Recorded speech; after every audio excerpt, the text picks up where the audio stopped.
Samantala, sumabak sa Biggest Loser Challenge ang mga pulis sa Pampanga para sa mas malusog na pangangatawan. Alamin natin yan sa report ni Gracie Rutao.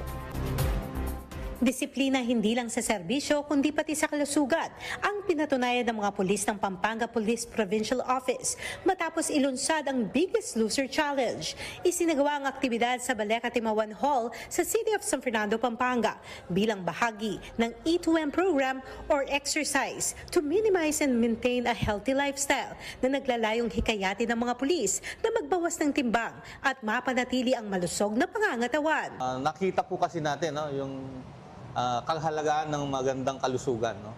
Pag po kasi maganda ang ating kalusugan, yung ating mga kapulisan, nakakapag-perform sila ng maayos, nagagampanan nilang mabuti ang kanilang trabaho. So, minabuti po natin na ipalaganap natin itong Biggest Loser, hindi lang sa opisina, sa lahat ng mga kapulisan dito sa Pampanga. Matapos ang 3 buwang diet at exercise program, kinilala ang mga pulis na nagpakita ng malaking pagbabago sa kanilang kalusugan. Itinanghal na kampiyon si Police Corporal Riza Umali nang magbawas ng mahigit 14 na kilo mula sa kanyang timbang. Sinundan nito ni na Patrolman Rodolfo Martin Tansinco na nagbawas ng higit 12 kilo at Police Master Sergeant John Michael Bondok na nagbawas ng halos 7 kilo. Binigyan ko silang challenge kung kayo sa obese 1 or obese 2, kung mapanormal ninyo ang inyong mga timbang, magkakaroon sila ng monetary reward. No?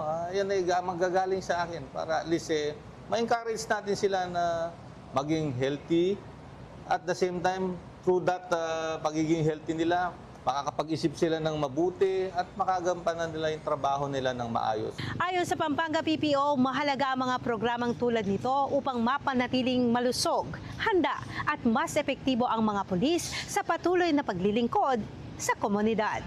Mula Pampanga, ako si Gracie Rutao ng PRTV News, nagseserbisyo para sa Pilipino.